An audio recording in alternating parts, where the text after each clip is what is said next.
Welcome to Sweet Life Beat Life. We hope this video helps. You start by preparing the console and account so party audio can be captured. Sign in, join or start the Xbox party, then go to Settings, Capture and Share and turn on the option to include microphone or party audio.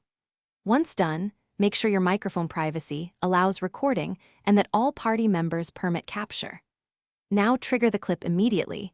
You don't need to wait for the game to end. Start recording while the party is live. Next, capture the clip while the party is live so the Xbox includes chat audio.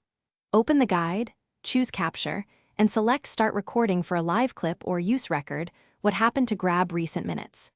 Make sure party members keep speaking during the capture window because Xbox only records audio present while recording. Once recording begins, you can game normally. The system packages game and microphone/party audio together. After stopping, go to Capture and Share to trim or upload the resulting clip. Finish by reviewing the clip in Capture Gallery to confirm party audio is present. If you don't hear the chat, go back to Settings, Capture and Share and re-enable Include Microphone and confirm privacy permissions, then restart recording. One key troubleshooting tip: restart the console after changing capture or privacy settings. Many capture options require a reboot to take effect. If issues persist, ask party members to rejoin or test with a short recording to verify each step before recording a long clip. Thanks for watching. Consider subscribing if we helped you.